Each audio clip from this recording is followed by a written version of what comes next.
Sim. Tá. Vou começar então, eu vou fazer uma oração e aí a gente começa, tá bom? Ok. Tá ótimo. Então vamos orar. Senhor Deus, Criador dos céus e da terra, muito obrigado, Senhor, pela oportunidade que temos de estarmos aqui mais esta noite de segunda para estudarmos o livro Escolhidos, Pai. Obrigado, Senhor, por esse meio que nos possibilita, Pai, estarmos próximos mesmo à distância. E eu acredito, Deus, que o Senhor pode fazer grandes coisas através desses meios e desse encontro aqui. Abençoa a nossa mente, abençoa o nosso coração, que estejamos aqui, Deus, por completo, para estudarmos um pouco mais da tua palavra. Apesar de não ser diretamente a tua palavra, mas são temas correlatos à tua palavra, e nós pedimos a tua bênção, que o Senhor nos oriente, que o Senhor ilumine o nosso coração, ilumine a nossa mente, que não haja nenhum impedimento para compreendermos os temas que falaremos aqui nesta noite, que não são fáceis, Senhor, mas que são de grande utilidade para a nossa caminhada cristã. Que tudo que fizermos aqui, Pai, nessa noite, redunde em glória ao Teu nome e expansão do Teu reino, Senhor. Muito obrigado mais uma vez. Oramos ao Senhor em nome de Jesus. Amém. Então a gente começou na semana passada. Deixa eu tirar esse, cara, esse negócio. Ah, agora acho que vai ficar melhor. Pronto. Nós começamos na semana passada, a estudar o livro Escolhidos, né, uma exposição da doutrina da eleição, e a gente começou pelo capítulo 2, tá? No capítulo 2 a gente estudou aqui o conceito arminiano de eleição, né, da eleição, melhor dizendo. Eu não vou repassar por tudo que a gente falou, mas vou só destacar alguns pontos, né? A gente comentou aqui quem foi o Tiago Armínio, né? Ele foi um holandês, né, e que estudou numa escola que na época era dirigida pelo sucessor de João Calvino, que era o Teodoro de Beza, né? E assim, quais que são os pontos principais do arminianismo que nós vimos aqui, né? O primeiro é que eles trabalham com o conceito de graça preveniente, né? O que que é isso?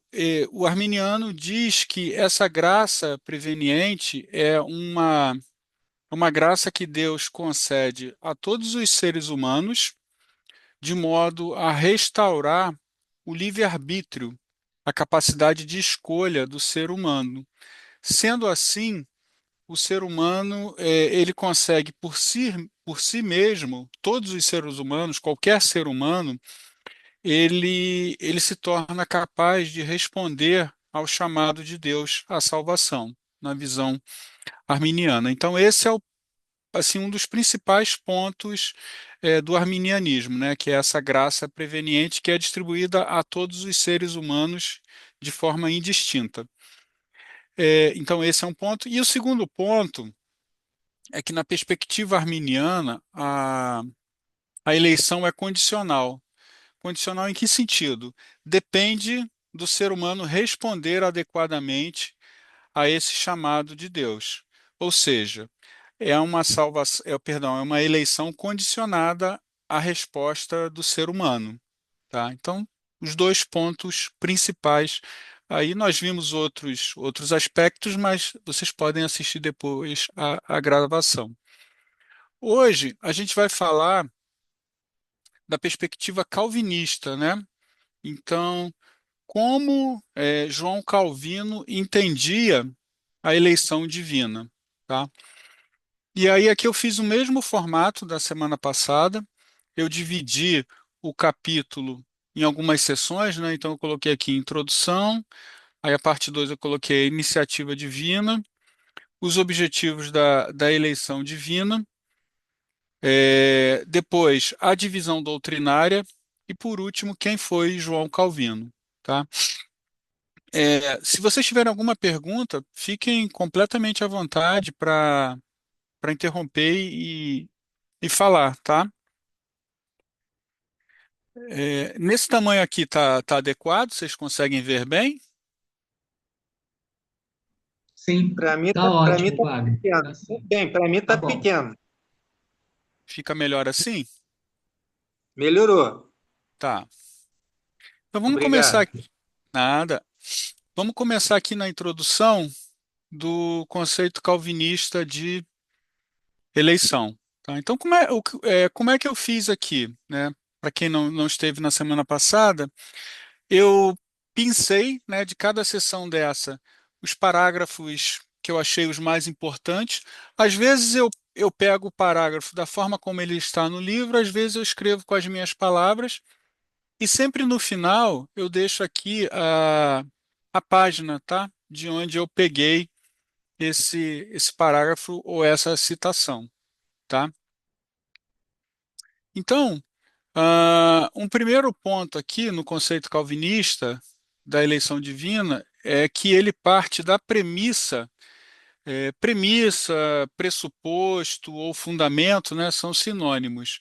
Ele parte da premissa de que Deus salva homens e mulheres de acordo com um plano formulado na eternidade passada. Isso está na página 37.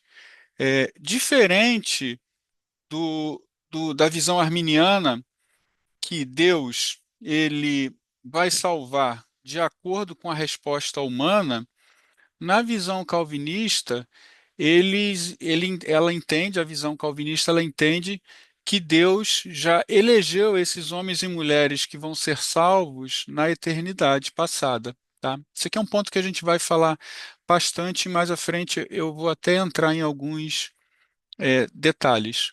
Né?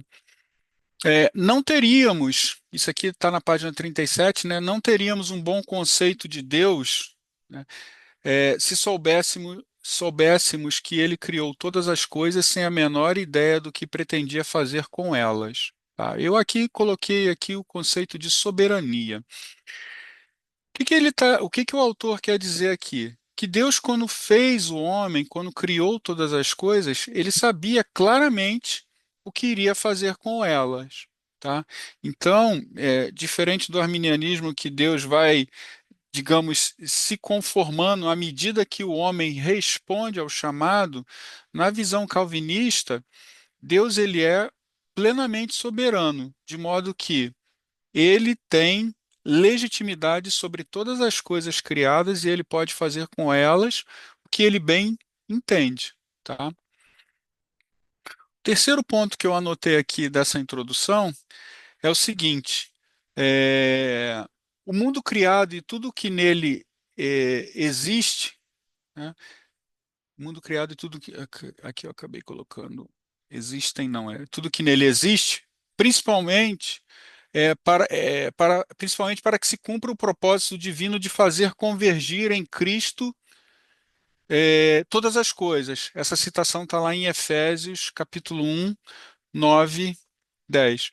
Ou seja, conforme a própria Bíblia diz que todas as coisas foram feitas por ele, por intermédio dele, né? E Efésios complementa que a vontade de Deus é que tudo convirja em Cristo, todas as coisas convirjam nele. Um outro ponto que é dito na introdução é que a eleição divina é um ato pré-temporal, conforme foi dito aqui em cima, né, que é um plano formulado na eternidade passada. Ele é um ato pré-temporal, ou seja, antes do tempo, antes da criação, que os autores bíblicos descrevem como tendo acontecido antes da fundação do mundo. Então ele cita três textos aqui, Efésios 1, 4, Apocalipse 13, 8 e 17, 8. Eu vou ler aqui para vocês esses versículos. Deixa eu achar aqui. Efésios 1, 4. Esse capítulo primeiro aqui de Efésios é um que a gente vai examinar bastante hoje, porque o autor ele usa extensivamente algumas ideias é, apresentadas aqui nesse primeiro capítulo de Efésios. Eu vou ler um pouquinho antes, né, o versículo 3, até para a gente dar o contexto. Né? Então é Paulo dizendo assim aos moradores de Éfeso. Bendito o Deus e Pai de nosso Senhor Jesus Cristo, que nos tem abençoado com toda sorte de bênção espiritual nas regiões celestiais em Cristo. Aí o verso 4, que é o que nos interessa. Assim como nos escolheu nele antes da fundação do mundo para sermos santos e irrepreensíveis perante ele em amor. Então, Paulo aqui fala enfaticamente que essa escolha se deu antes da fundação do mundo, ou seja, atemporal. Aí eu vou pular para Apocalipse, né? Então a gente vai ver um outro autor bíblico falando dessa mesma ideia de escolha antes da fundação do mundo, só que agora em um outro contexto, né? No contexto de Apocalipse, capítulo 13, versículo 8. Diz assim, aí vou ler o versículo 7. Foi-lhe dado também que pelejasse contra todos os santos, né? O dragão e a besta, ah, e os vencesse. Deu-se-lhe ainda autoridade sobre cada tribo, povo, língua e nação. E adorá-la-ão todos os que habitam sobre a terra, aqueles cujos nomes não foram escritos no livro da vida do Cordeiro que foi morto desde a fundação do mundo.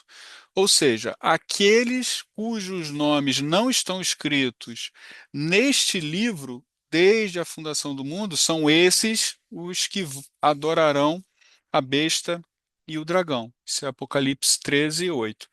E Apocalipse 17, 8 também traz essa mesma, essa mesma ideia. Aí vejam, versículo 7. O anjo, porém, me disse: Por que te admiraste? Dir-te-ei o mistério da mulher e da besta que tem as 7 cabeças e os 10 chifres, e que leva a mulher. A besta que viste era e não é, e está para emergir do abismo e caminha para a destruição. E aqueles que habitam sobre a terra, cujos nomes não foram escritos no livro da vida, desde a fundação do mundo, se admirarão, vendo a besta que era e não é, mas aparecerá. Então vejam que nesses dois versículos de Apocalipse, João traz o mesmo conceito, a mesma ideia que Paulo fala em Efésios 4, 1:4, que é de que os eleitos, eles tiveram seus nomes escritos nesse livro da vida antes da fundação do mundo, tá? Então, confirmando aqui o que Sandstorms fala na página 37, que ele é um ato pré-temporal, ou seja, antes do início do tempo, antes da criação. E o quinto item que eu é, destaquei aqui é a afirmação de Paulo em 2 Timóteo 1:9 e as palavras do autor Sam Storms. Então, primeiro eu vou olhar 2 Timóteo, depois a gente lê as palavras do autor. Então, segunda carta de Paulo a Timóteo, capítulo 1, versículo 9. Deixa eu ver onde é que está. Está aqui, ó. Ah, vou voltar no versículo 8, só para a gente ter um pouco mais de contexto aqui. Não te envergonhes, isso é Paulo falando, né, a Timóteo, não te envergonhes, portanto, do testemunho de nosso Senhor, nem do seu encarcerado que sou eu. Pelo contrário, participa comigo dos sofrimentos, a favor do Evangelho segundo o poder de Deus, que nos salvou. Então, o Evangelho é o poder de Deus, que nos salvou e nos chamou com santa vocação não segundo as nossas obras, mas conforme a sua própria determinação que nos foi dada em Cristo Jesus antes dos tempos eternos. Então, aqui um outro ponto também que Paulo fala aqui, não segundo as nossas obras, mas conforme a sua própria determinação e graça. Esse é um outro aspecto da visão calvinista de eleição, e que a gente chama de calvinista, mas a gente vai ver mais à frente que é uma visão bíblica, que difere da arminiana, né? Que é uma escolha de Deus. né, segundo o poder de Deus, não segundo as nossas obras. Na visão arminiana, nós vimos que, com o conceito de graça preveniente, o homem tem a capacidade de escolher, de fazer algo. Nesse sentido, essa visão arminiana, ela dá ao homem um poder de escolha. E nesse sentido, contraria o que diz na Bíblia, que a salvação é obra exclusivamente de Deus e o homem não pode fazer nada. E nesse sentido, na visão arminiana, o homem teria do que se gloriar, porque ele viu algo dentro de si e respondeu a Deus, né? Respondeu ao chamado de Deus. Mas não é o que está dito aqui por Paulo nesse pedido que ele faz a Timóteo, que ele nos salvou não segundo as nossas obras, mas conforme a sua própria determinação e graça que foi dada em Cristo antes dos tempos eternos. Então, Paulo afirma isso, e as palavras de Storms, na página 38, dizem assim, ó: pode haver quem discuta a respeito do fundamento sobre o qual Deus fez a sua escolha, mas o fato de ter sido uma escolha feita na eternidade passada parece indiscutível. Então, a gente viu aqui vários textos que dizem que essa escolha foi feita na eternidade passada.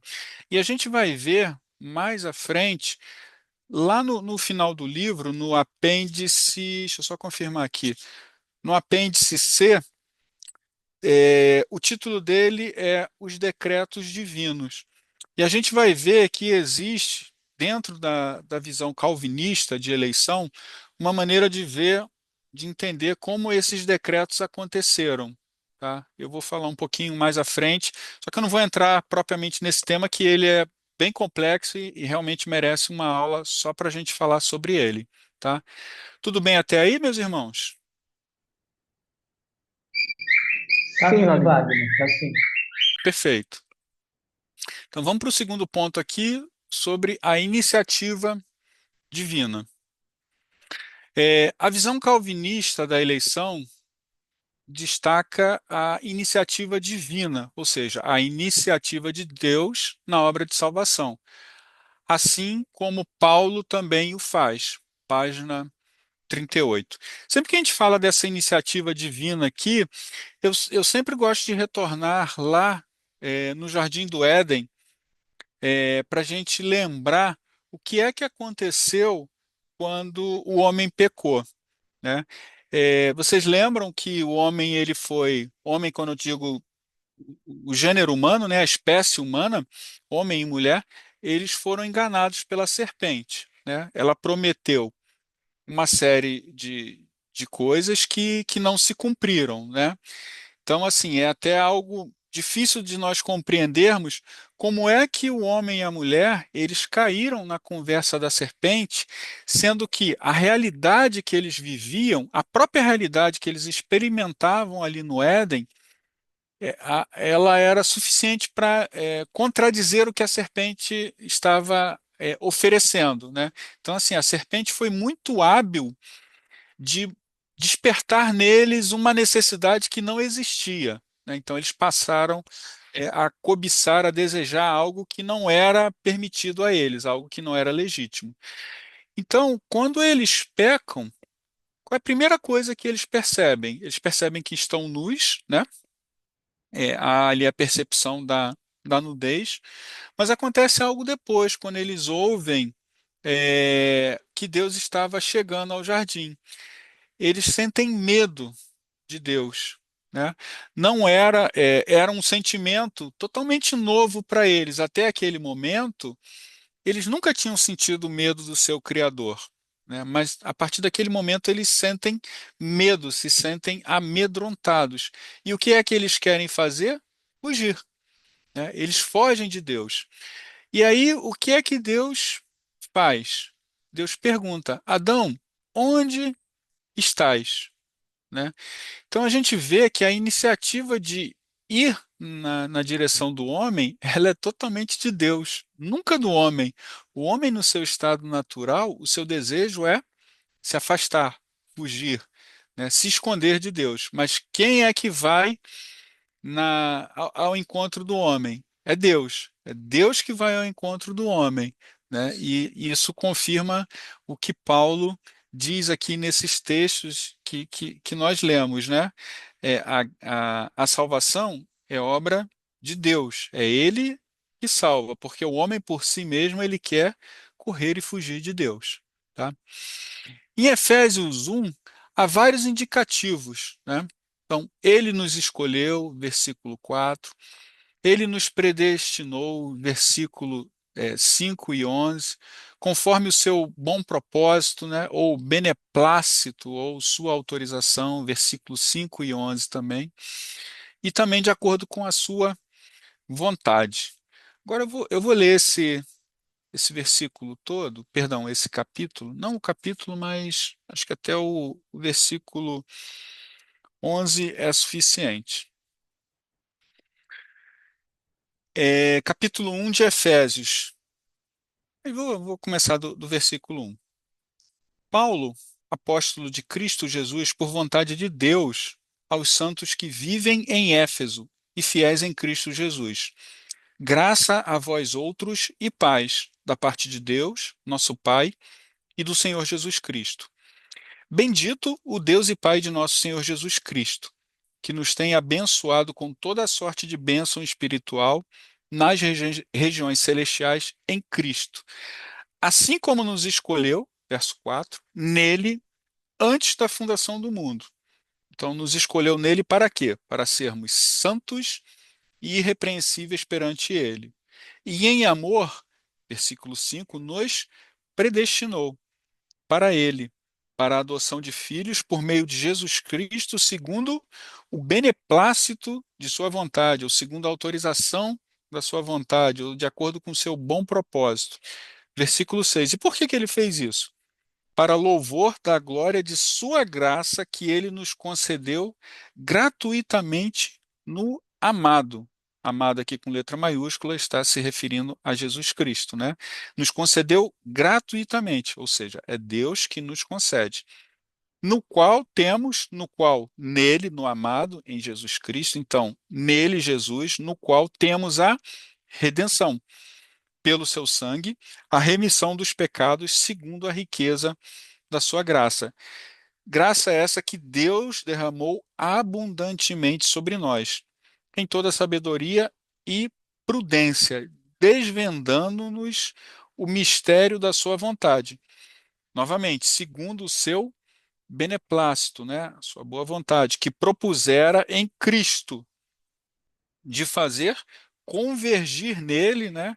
Então, convergir é tudo aponta para ele, tudo vai na direção dele, tudo converge em Cristo, de fazer convergir nele, verso 10, na dispensação da plenitude dos tempos, todas as coisas, tanto as do céu como da terra. Aí, verso 11. Nele, digo, nele, em Cristo, digo, no qual também fomos feitos herança, predestinados segundo o propósito daquele que faz todas as coisas conforme o conselho da sua vontade. Esse faz todas as coisas conforme o conselho da sua vontade, retoma essa ideia aqui, ó, que Deus fez todas as coisas, né, e ele sabia o que queria fazer com ela desde o início, que é o conceito de soberania. Ele é soberano sobre a criação, ou seja, ele faz o que precisa ser feito sem ser impulsionado por nenhuma vontade externa a ele, né, e sem pedir conselho a ninguém. Por quê? Porque ele faz segundo o conselho da sua vontade, da sua própria vontade, porque Deus é soberano. Ok? E aí, seguindo aqui, o terceiro item aqui que eu apontei dessa sessão Iniciativa Divina é isso aqui, ó, que muitos se equivocam ao ter uma concepção gravemente errônea acerca da eleição divina incondicional. Tá? Então, paira muita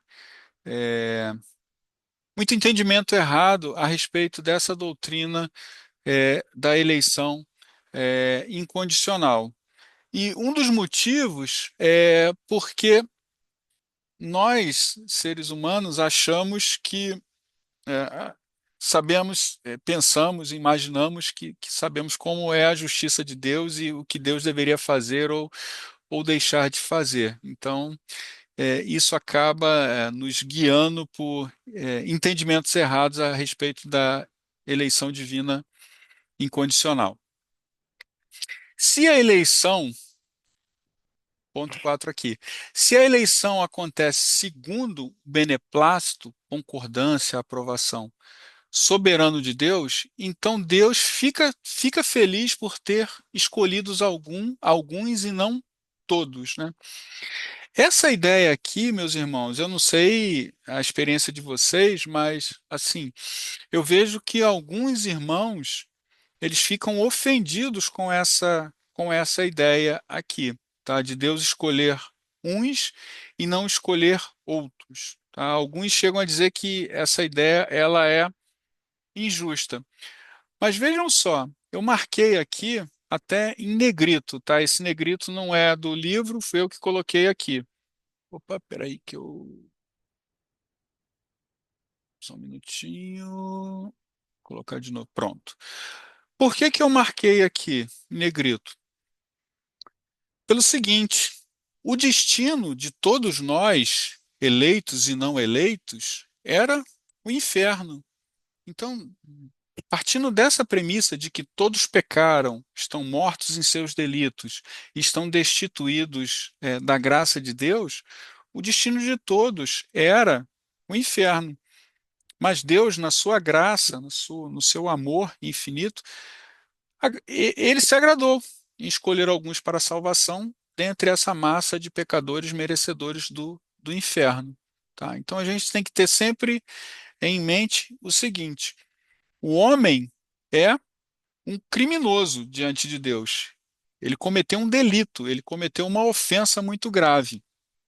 E essa ofensa passou a todos os seres humanos, porque Adão, quando ele agia diante de Deus ali no Éden, ele agia como representante de toda a raça humana. E Paulo desenvolve essa ideia em Romanos, falando de Jesus como o segundo Adão, que desfez aquilo que o primeiro Adão tinha feito. Então, nesse sentido, todos nós herdamos o pecado de Adão, essa ofensa contra Deus. Então, nós, no nosso modo natural, somos inimigos de Deus e merecedores do inferno. Mas Deus, pela sua graça, resolve escolher alguns, né, para louvor da sua glória. Tá? Essa escolha de Deus, ela não é impulsionada por forças externas a ele. Nós vimos aqui que Deus faz segundo o conselho da sua própria vontade. Então, não há uma força externa impulsionando Deus a fazer. Não. Ele faz por vontade própria, porque ele é soberano. Deus não estava agindo de acordo com alguma regra externa, a qual ele era obrigado moralmente. Muitas pessoas simplesmente não gostam da ideia de que o motivo para as escolhas de Deus reside inteiramente no íntimo de Deus. É o que eu falei para vocês. Algumas pessoas se sentem ofendidas com essa ideia, mas a gente precisa colocar as coisas na sua devida perspectiva.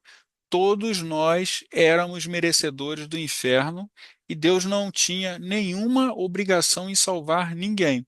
Ele salva pela sua graça e isso é a escolha dele, sem ser compelido por força externa nenhuma, nem outra lei moral que o obrigue a fazer. Ok? Então vamos passar aqui para o ponto 3. Os objetivos da eleição divina. Então, na página 39, Sam Storms fala que o objetivo imediato, ou seja, o primordial, o mais próximo, é o seguinte: é a salvação dos escolhidos. Isso parece para a gente muito claro, né? Deus elegeu para salvá-los, né? Salvar os escolhidos. Mas existe um outro objetivo, e é isso que ele vai explicar aqui, que existe um objetivo imediato e que existe um outro objetivo. E ele continua. O autor diz que sua preocupação diz respeito, né, a preocupação do autor Sam Storms diz respeito à forma de eleição na qual homens e mulheres são individualmente designados para a vida eterna. E faz referência a Atos 13:48, onde está o registro do início da pregação de Paulo e Barnabé entre os gentios e a forma pela qual eles receberam a palavra de Deus. Isso está na página 39 do livro. Mas eu quero ler com vocês esse versículo de Atos, capítulo 13, versículo 48. Atos 13, só tomar um golinho de água aqui. Atos 13, 48.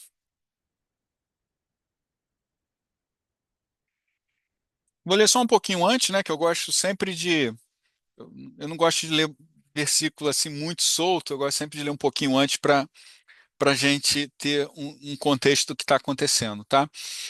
Então, ó, no versículo 44, Paulo e Barnabé estão saindo em viagem missionária, né? Estão indo para os gentios, né?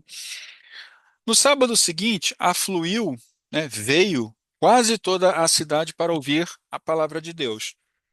Mas os judeus, vendo as multidões, tomaram-se de inveja e, blasfemando, contradiziam o que Paulo falava.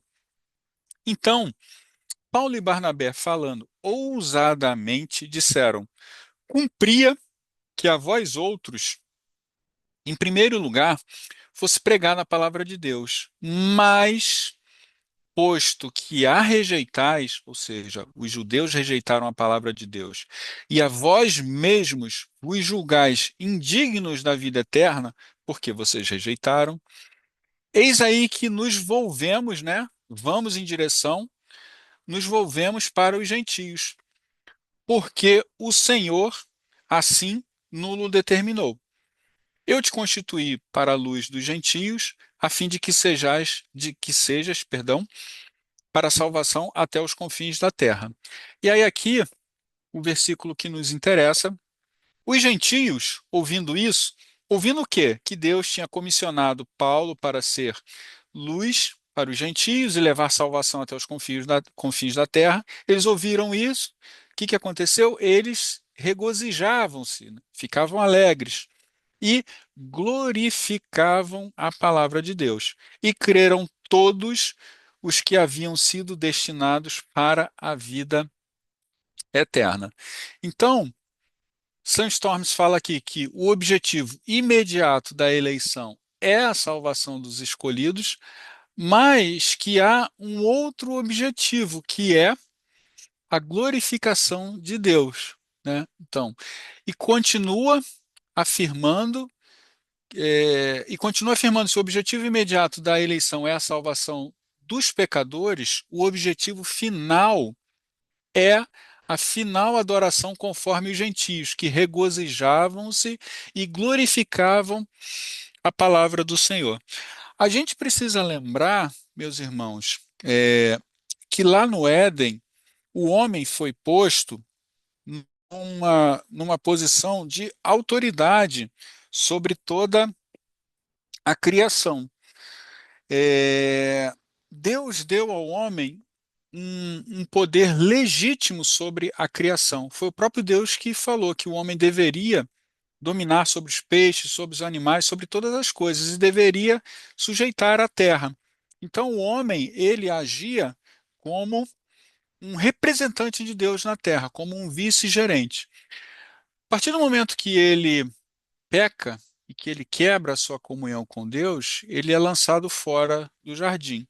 Só que nesse momento em que o homem é lançado fora, Deus fala em Gênesis 3:15, uma palavra que nós conhecemos como o proto-evangelho. O que é o proto-evangelho? A gente pode entender que é a primeira menção de Deus à redenção do homem, tá? O que é que diz nesse proto-evangelho? Eu estou voltando aqui para ler para vocês, que está lá em Gênesis capítulo 3, 15. É assim, ó, Deus fala, né, Deus está proferindo aqui várias maldições. Deus profere maldição sobre a serpente, sobre a mulher, sobre o homem, sobre a terra, toda a criação, tudo sofreu com o pecado. E Deus fala assim, ó, porém inimizade entre ti, né, está falando com a serpente, e a mulher, entre a tua descendência e o seu descendente. Este, ou seja, o descendente da mulher, te ferirá a cabeça, e tu lhe ferirás o calcanhar. Esse texto aqui é o que a gente chama de proto-evangelho. Por quê? Deus aqui já está falando em forma de semente ou de germe da salvação, da redenção. E o ponto principal aqui, Deus está falando que haverá uma descendência da mulher. E Deus ele vai agindo ao longo da história para separar essa descendência da mulher até que venha Cristo. Então, em última instância, tudo que Deus está fazendo ao longo da história é salvar homens e mulheres para que esses voltem a viver com Ele conforme Adão vivia lá no Éden antes da queda. Por isso que o objetivo final do ser humano salvo por Deus é se alegrar nessa salvação, porque é para isso que o homem foi criado. O homem foi criado para se deleitar, para se agradar, para gozar da presença de Deus. Eu lembrei aqui, eu peguei aqui o breve Catecismo de Westminster, que é um documento histórico da igreja. E ele diz assim, ó, na sua primeira, como é que ele é estruturado, né? Ele é estruturado em forma de perguntas e respostas, né? Então, a primeira pergunta desse catecismo é: qual é o fim principal do homem? E aí, o catecismo responde: olha, o fim principal do homem é glorificar a Deus e gozá-lo para sempre. E aí cita aqui vários versículos, que é exatamente o que a gente está falando aqui. Aqueles gentios, quando ouviram, né, que a salvação tinha chegado a eles, o que que eles fizeram? Eles se alegraram, né, se regozijaram e glorificaram a palavra do Senhor, tá? Então, Deus nos predestinou à filiação, né, à posição de filhos de Deus. Nos predestinou à filiação, a santidade, né? Separação, nós somos santos, separados para o Senhor, e inocência, né? Que era o estado de Adão antes da queda. Antes da queda, Adão era inocente. Após a queda, ele se torna culpado. Para que todos nós, com alegria e humildade, louvemos a sua gloriosa graça, conforme Efésios 1, 6, que está na página 40. E aí, o que seria louvar essa gloriosa graça de Deus? E aí o Sandstorms, ele recorre às palavras de Jonathan Edwards, que foi um pregador e teólogo calvinista americano do século XVIII. Ele viveu entre 1703 e 1758. E Jonathan Edwards explica alguns aspectos da glória da graça de Deus. Então, a glória da graça de Deus é devida à dignidade e excelência do dom que ela concede, né? A salvação em Jesus. Então, essa graça gloriosa, ela nos concede a salvação em Jesus. Quando a gente pensa no que nós merecíamos, que era a punição eterna, então fica muito claro, né? A glória dessa graça, né? Do que ela nos liberta? Ela nos liberta da punição eterna, né? Devido à indignidade imensurável daquele sobre quem ela é derramada em abundância. Nós éramos totalmente indignos de recebê-la, mas Deus, na sua graça infinita, às vezes até difícil para a gente entender, Deus nos concede essa graça e derrama em nós em abundância. E outra forma gloriosa da graça de Deus é devido à maneira pela qual ela foi dada, por meio da encarnação, humilhação, crucificação e, faltou aqui o E, e ressurreição de Jesus. O simples fato de Jesus. Deixa eu aumentar aqui, peraí. Opa, deixa eu tirar isso aqui, peraí. Ah, sim, agora sim. O simples fato de Jesus se encarnar já é um ato de humilhação, porque ele desceu da sua posição real de filho e se humilhou, encarnando um corpo humano. Tá?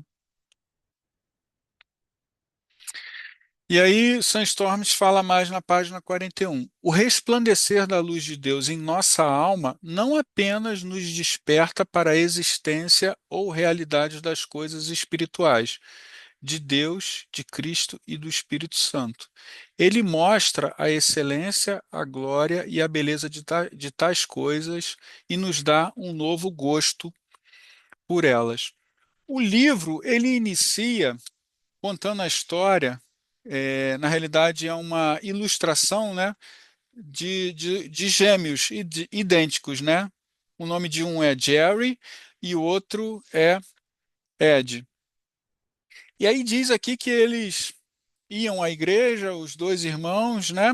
Sempre foram à igreja e os dois eram indiferentes, né, à mensagem que era pregada. Mas, de uma forma inexplicável, num determinado domingo, o Jerry foi tocado pelo que estava sendo pregado e, de uma maneira inexplicável, um mundo novo se abriu para ele. Eu vou ler aqui para vocês, que eu achei essa parte aqui bem interessante, está na página 14 do livro. Diz assim, ó: mas naquele dia, para sua própria surpresa, Jerry encontrou-se ouvindo atentamente o sermão, enquanto Ed rabiscava no quadro de avisos da igreja, obviamente sem interesse em qualquer coisa do que estava sendo dito. Os dois irmãos haviam ouvido incontáveis sermões que retratavam sua condição espiritual pecaminosa e desesperada, com a promessa de perdão e vida eterna por meio da fé em Cristo. Mas nunca antes daquele domingo de Páscoa, algum deles prestara a mínima atenção. Ideias e doutrinas que até então pareciam bobas e arcaicas começaram misteriosamente a fazer sentido para Jerry. A existência de um Deus infinitamente santo, contra o qual ele se rebelara, somada à perspectiva da morte eterna, estilhaçaram o pouco de tranquilidade que restava em sua alma. Ele olhou de relance para Ed para ver se ele estava prestando atenção. Sem chance. O pastor está certo, concluiu Jerry em silêncio. Eu sou um pecador. Jesus é Deus em carne humana.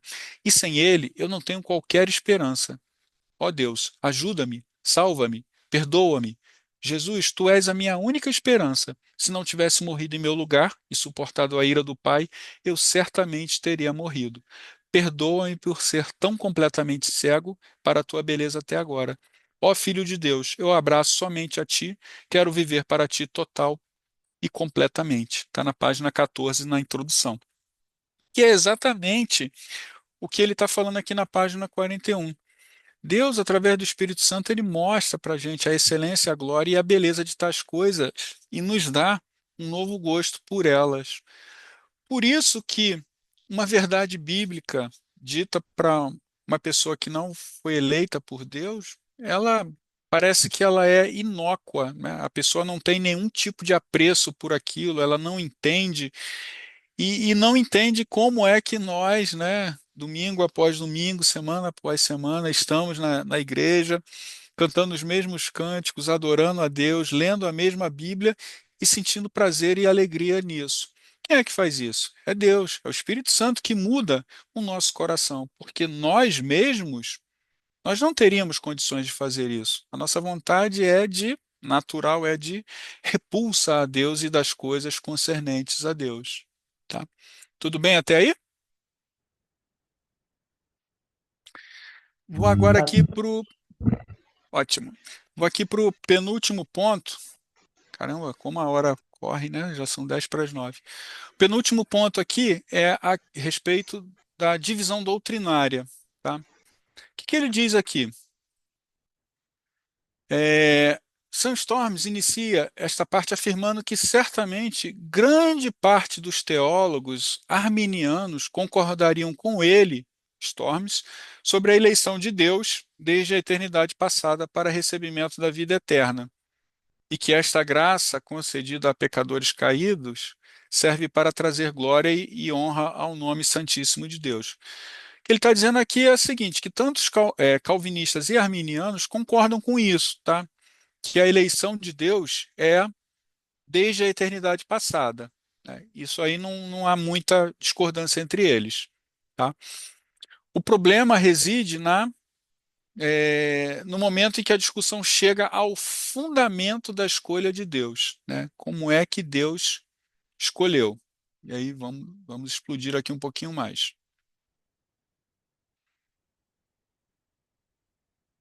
Na visão arminiana, ela insiste que Deus elege homens e mulheres com base no que, desde a eternidade passada, ele, Deus, sabe que eles farão no tempo presente, quando confrontados com o Evangelho.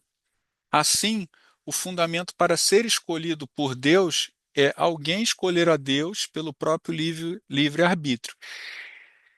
A eleição de Deus é uma resposta à nossa escolha. Então, assim, para que o homem seja salvo, na visão arminiana, ele precisa dar um passo em direção a Deus. Então, você precisa ter duas forças agindo aí: a força divina e a força do livre-arbítrio humano, para que elas duas se conjuguem e levem à salvação do homem.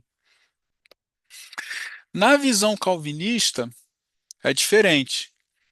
Ela insiste que a eleição não é fundamentada em qualquer ato do homem, quer seja bom, quer seja mal.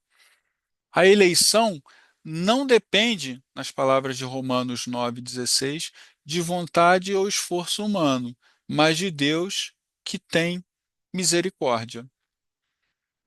Se a eleição se fundamentasse no que Deus sabe de antemão sobre o que cada indivíduo fará com o Evangelho, seria um ato vazio e totalmente inútil, pois o que Deus antevê em nós além da sua graça? Ele só vê corrupção, má vontade e uma depravação generalizada de coração e alma, que servem apenas para suscitar seu descontentamento e indignação. Em outras palavras, aqui o que ele está dizendo é o seguinte: Deus, quando olha para o homem, não vê absolutamente nada de bom. O homem, sem salvação, sem Cristo, não tem nada a oferecer a Deus. Então, o que é que ele vai ver de antemão que o homem possa entregar ou retribuir? Não tem nada. Então, na visão calvinista, é argumentado que esse antever seria um ato vazio e totalmente inútil, porque o homem não tem nada a oferecer. E aí aqui nós vemos as principais diferenças, né, entre a visão arminiana e a visão calvinista. O arminiano, ele é sinergista, né? A gente falou sobre isso um pouquinho na semana passada. Por que que ele é sinergista? Ele concebe, né, ele entende a salvação como um esforço conjunto de Deus, né, e do homem, é o que eu falei, as duas vontades, a vontade de Deus e a vontade do homem tem que trabalhar em conjunto. A palavra sinergia significa duas ou mais forças ou poderes cooperando entre si para atingir um objetivo comum. Então, no caso aqui, é a força de Deus mais a força do homem cooperando para um objetivo comum, que é a salvação do homem. Tá? Já a visão calvinista, ela é monergista, ou seja, quando uma pessoa é salva, isso se deve inteiramente à obra de uma única fonte de poder, Deus.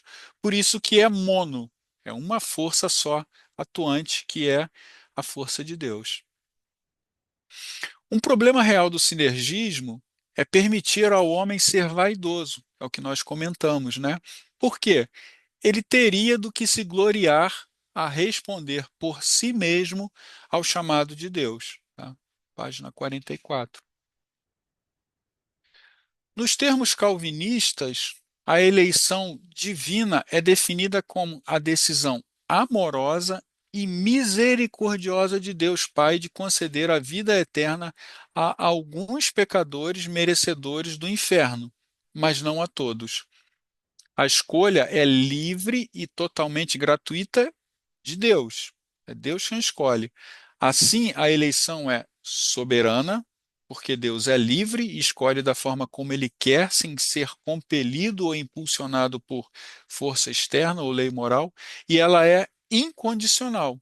Não depende de nada que o homem possa fazer. E aqui eu acho um ponto bem interessante, tá? Que vale mencionar que está na página 44, que é um lembrete do autor. Nem os arminianos, nem os calvinistas creem em suas doutrinas acerca da eleição divina por algo dito pelos homens que deram origem a esses títulos. Os arminianos creem na eleição condicional porque creem que é isso que a Bíblia ensina. Os calvinistas creem na eleição incondicional pela mesma razão. O que é que ele está dizendo aqui? Nem Calvino, nem Armínio enunciaram algo que não está na Bíblia. Não, pelo contrário, eles perceberam algo que está lá escrito na Bíblia e por isso essas doutrinas levam o nome de ou arminiana ou calvinista. Para dar um outro exemplo para vocês, né, a gravidade, a lei da gravidade, né? Newton ele não inventou a lei da gravidade, ela sempre existiu. O que aconteceu é que ele observou e ele enunciou a lei, mas a lei já existia. Então é isso que ele está dizendo aqui. Não foi Armínio que inventou isso, nem Calvino. Não, eles leram as Escrituras e dali eles entenderam que as Escrituras explicam essas doutrinas. Tudo bem? Então eu vou para o último ponto aqui, que é quem foi João Calvino? Calvino, ele era francês, tá? Ele nasceu em uma cidade chamada Noyon, no nordeste da França, em julho de 1509, né, século XVI. Aos 14 anos, ele foi estudar na Universidade de Paris, onde foi exposto aos escritos de John Wycliffe, John Hus e Lutero, né? Então, aqui são outros reformadores, um na Inglaterra, outro na região chamada Boêmia, que é hoje a República Tcheca, e Lutero na Alemanha. Tá? Então ele foi exposto aos escritos desses homens. Ele recebeu o grau de mestre em 1528 e, na sequência, estudou direito na Universidade de Orleans e recebeu o grau de doutor em direito civil em 1532. Então ele era advogado. Sua conversão foi menos revolucionária do que a de Lutero, né? Ele próprio, Calvino, ele descreve o processo como o de uma cidade que estava sob forte cerco durante muito tempo, até que finalmente caiu. É, aqui deu graças, não é Deus não, aqui deu graças a Deus por ter subjugado o seu coração, suavemente reduzindo a docilidade, né? Eu me identifico muito com esse relato da conversão de Calvino, porque foi bem parecido com o que aconteceu comigo, né? Eu já estava na igreja há um tempo, talvez há 3 meses, né? Estava ali todo domingo ouvindo a pregação da palavra, e num determinado domingo, e assim, eu estava meio que resistindo, né? Da mesma forma como ele fala aqui, uma cidade que estava sob forte cerco, né? E era como se a cada domingo caísse mais uma fortaleza que estava ali protegendo, entre aspas, o meu coração. Até que chegou um domingo que eu ouvi uma pregação em Gênesis, e Deus ali prescrevendo a circuncisão, né? E Deus dizendo que quem não estivesse em aliança, quem não fosse circuncidado, seria riscado do seu povo.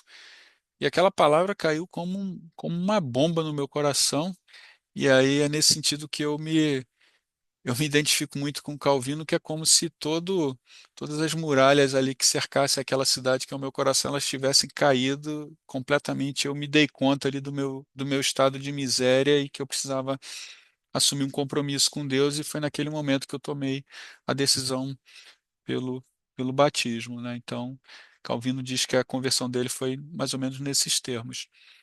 Ele rompeu com a Igreja Católica em 1534 e fugiu de Paris e se estabeleceu na Basileia, onde começou a escrever a sua obra mais importante, que são as Institutas da Religião Cristã. E ele publicou uma primeira versão em 1536.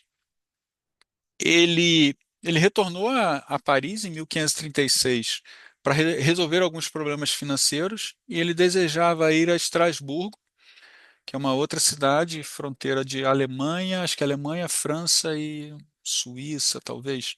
Enfim, essa cidade ela mudou de controle de mãos várias vezes ao longo da história.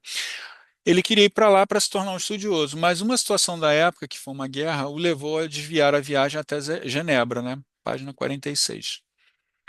É, esse homem, William Farel, ele soube da presença de Calvino em Genebra e o convenceu firmemente a ficar na cidade, né?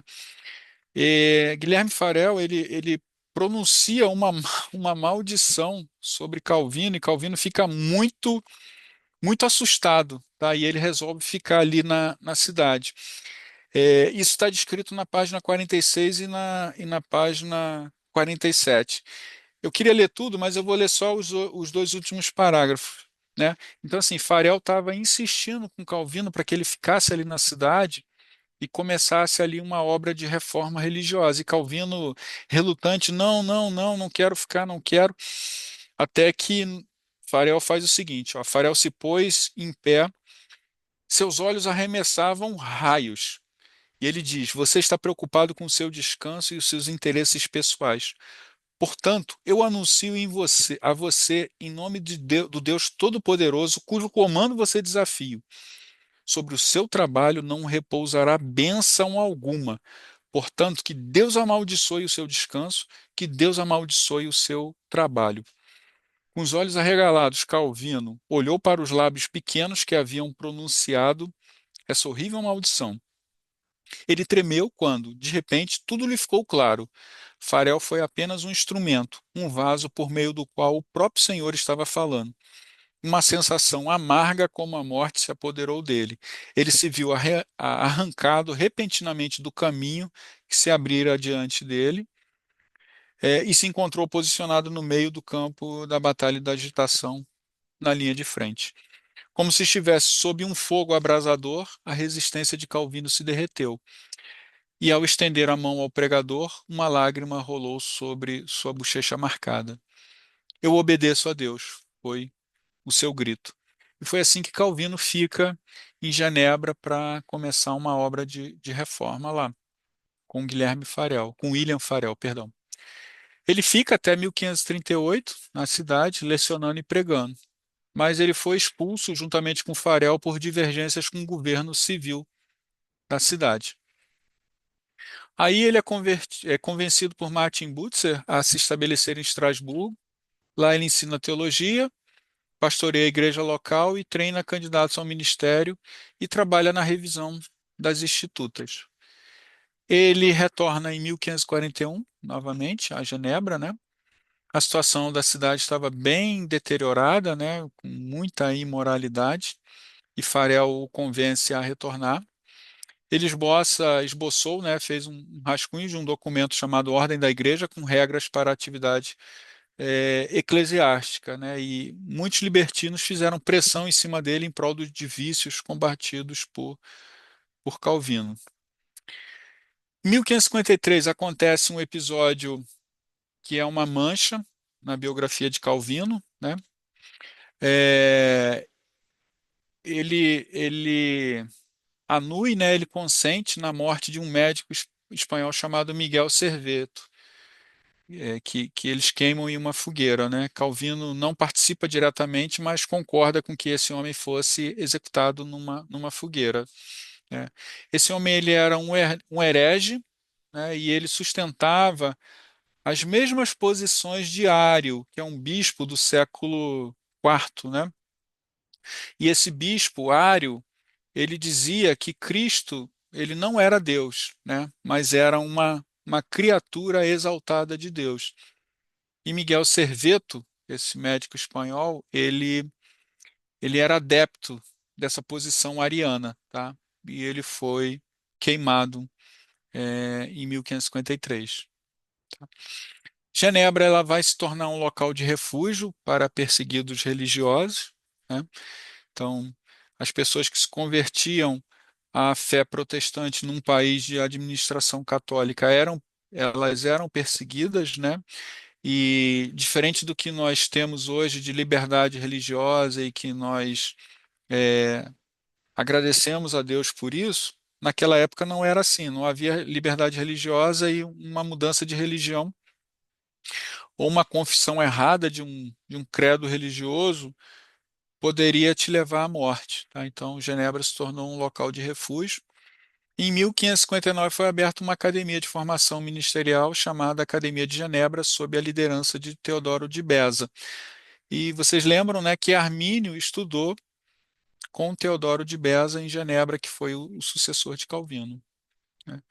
Calvino ele padecia de muitas enfermidades, mas elas não conseguiram pará-lo no trabalho de pregação e escrita. Após um longo período de luta contra essas doenças, faleceu em 1564. E no livro há um pequeno trecho de seu testemunho, ditado no mesmo ano do seu falecimento, que está na página 43. Eu não vou ler, mas eu vou ler só o último parágrafo aqui do capítulo que a gente está estudando, o capítulo 3, que diz assim, ó: o brasão de Calvino, uma mão segurando um coração, é testemunho de seu espírito, compassivo e abnegado. O brasão é cercado por seu lema. Aí eu já peço perdão aqui, porque é latim e eu não sei se eu vou ler corretamente, mas diz assim: Cor meu, tibi offero domini prompte et sincere, que numa tradução livre diz assim: meu coração ofereço a ti, Senhor, de modo pronto e sincero. E esse parágrafo encerra o capítulo 3 do livro. Tudo bem?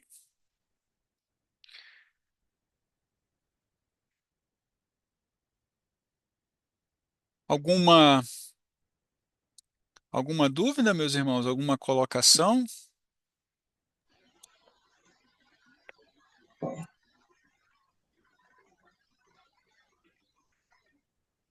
Bem, se não temos, acho que a gente pode encerrar, né? Opa, Opa, sim. pelo que eu entendi, o arminismo ele vai mais pelo livre-arbítrio, não é isso? Isso é na visão na visão arminiana, Ah, o homem ele tem condições de dar um passo em direção a Deus no processo de salvação, né? ele que escolhe ser salvo ou não, não é isso? Com Deus como Salvador, não é isso? Exatam, exatamente. Na Então, visão arminiana, a graça de Deus ela é resistível, ou seja, o homem pode resistir à graça de Deus. Na visão calvinista, a graça ela é irresistível, ou seja, o homem não consegue resistir. Quando Deus chama, o homem só consegue obedecer, porque ele tem acontece um processo de regeneração do seu coração. é justamente sobre calvinista. Ficou muito baixo para mim. Ficou baixo? Deixa eu tirar Ficou. aqui.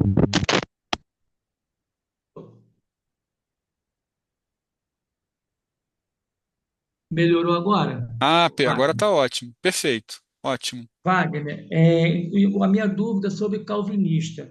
Deus elegeu os maus e os bons, é isso? Ele que escolhe? Em última instância, é. A gente vai falar mais à frente. Ah, Eu não quis falar hoje para não complicar, mas tem um conceito chamado supralapsarianismo e infralapsarianismo. Não sei se vocês já ouviram falar. O que que é o supralapsarianismo? Deus escolheu tanto quem vai se perder quanto quem vai salvar antes da queda. Deus já sabia antes da queda. Por isso que é supralapsarianismo. O lapso é de Isso. queda e supra é anterior. A visão infralapsariana é o seguinte: depois da queda, ou seja, infralapso, né, dentro da queda, ali é que Deus escolheu aqueles que ele vai salvar. Tem um texto, eu não sei se eu vou encontrar aqui agora, mas eu procuro depois eu coloco no grupo, que eu acho que é um texto de Timóteo, que diz que Deus ele fez vasos para honra e vasos para desonra. Se eu não estou enganado, eu acho que é Timóteo. O Wagner, então, no entendimento, Deus, ele salva mesmo aquelas pessoas que não vão para a igreja, já estão salvas desde o nascimento, é isso? No calvinista? Não, a pessoa, Não. não, Ah, não. não A é, pessoa, não. Porque pessoas mais ou, né, ou boas ou mais, não é isso? olha só, existe, a gente vai falar mais à frente, eu falei aqui da Ah, graça irresistível, né? Deus ele chama em algum certo. momento, ele chama e esse chamado ele não pode ser resistido. Então, assim, a pessoa vai ser regenerada e ela, assim, na linguagem que você usou, ela irá à igreja, ela irá à Ah, direção de Cristo, entendi. ela, Entendi. ela será chamada, tá? Aí Certo, isso entendi. é o que a gente diz de chamado eficaz, né? Que o homem ele não consegue resistir a esse chamado eficaz de Deus. Entendi. Entendi. Tá? O pastor Alessandro colocou aqui Romanos 9. Eu falei que era, deixa eu ver aqui, vaso de honra e vaso de desonra. Ah, exatamente, ó. Aqui, ó. Romanos 9:19. Tu, porém, me dirás, de que se queixa ele ainda? Pois quem jamais resistiu à sua vontade? E aí ele fala: quem és tu, ó homem, para discutires com Deus? Porventura pode o objeto perguntar a quem o fez? Quem me fizeste assim? Ou não tem o oleiro direito sobre a massa, para do mesmo barro fazer um vaso para honra e outro para desonra? Que diremos, pois, se Deus, querendo mostrar a sua ira e dar a conhecer o seu poder, suportou com muita longanimidade os vasos de ira preparados para a perdição, a fim de que também desse a conhecer as riquezas da sua glória em vasos de misericórdia, que para a glória preparou de antemão, os quais somos nós a quem também chamou, não só dentre os judeus, mas também dentre os gentios. Né? É, é o que eu comentei, né, durante a explicação. Essa ideia, ela parece ofensiva para muita gente, né? Tem muita gente que tem dificuldade com essa ideia, né? E, e eu entendo porque assim o nosso senso de justiça ele tá danificado, ele tá quebrado, né? Mas quando a gente olha da perspectiva de Deus, ele como o ofendido, né? Ele como a parte ofendida, quem teve a sua lei quebrada, ele está no seu direito, né? Direito legítimo, né? E o homem não tem o que contestar, né? E isso tudo mostra para gente, ressalta para a gente a responsabilidade, né, com que nós devemos tratar esse assunto de salvação e perdição eterna e vida espiritual, né, que não é algo que a gente deve tratar de maneira casual e informal, não, mas é algo que a gente deve ter muito cuidado, muita responsabilidade, né, e solenidade com esses assuntos, porque no fim se trata disso, né, de perdição ou vida eterna, né? E de modo irreversível, né? Porque depois que nós morrermos, não há mais o que fazer, né? Não há mais o que ser feito, né? E Deus assim, algo realmente é tremendo, né? As coisas dele, porque nós não sabemos, né? O que a gente está vendo aqui, nós não sabemos quem vai ser salvo, né? Claro, eu acho que qual pai que não quer que o filho seja salvo? Acho que não é todos. E essa é a nossa, é o nosso entendimento de levar a palavra a eles, para eles conhecerem, porque, né, se forem os escolhidos, no tempo eles vão ter o despertar, o coração voltado para, né, prosseguir na palavra. E tem coisas de Deus que realmente Deus não explica, né? Nós não vamos entender. Tem coisas que ele, né? Porque justamente porque ele é Deus. E nós temos que ter, bem, temos, pelo menos eu tenho procurado a entender que quem decide é Deus, que dá a última palavra é Ele, mesmo eu achando, concordando ou não, mas eu tenho trazido para mim de crer e saber que Ele é o Criador de tudo e Ele sabe muito bem o que faz. Mesmo eu achando, né, em alguns momentos, caramba, por que não? Porque Ele é Deus. Eu acho que, né, Ele é Deus e Ele quer assim e é assim. Eu sei que é difícil entender, mas nós temos que compreender e entender que Ele é Deus. É. Né? O que Ele quer, Ele faz o que Ele quer. Isso se torna, assim, aí é um sentimento meu, uma perspectiva minha. Eu tenho a impressão de que isso se torna muito mais difícil na nossa época, hoje, em função da quantidade de avanço tecnológico que nós temos, né? Que faz com que a gente imagine que o homem ele domina completamente a criação, né? Mas é ilusório, é, é plenamente ilusório, né? É inegável os avanços tecnológicos, né, que os seres humanos conseguiram produzir até hoje, e na minha visão é legítimo que isso faz parte do que a gente estuda lá em Gênesis, do mandato cultural, quando Deus diz lá, cresçam, né, encham a terra, povoem e dominem sobre a criação, sobre os animais. Então a gente entende que todo esse esforço humano de criar sociedades, criar civilizações, criar cultura, indústrias e tudo mais, explorar a terra, fazer avançar a ciência, isso tudo está dentro, está condensado ali nessa ordem de Deus de submeter a terra, né? Então, assim, eu entendo que é legítimo, só que esse nosso esforço de submeter ele é comprometido pelo pecado. Então, tudo que a gente faz nesse sentido provoca danos colaterais, né? Então, assim, a gente extrai o petróleo, mas a gente polui o rio, a gente cria um monte de mazelas, mas é algo legítimo instituído por Deus.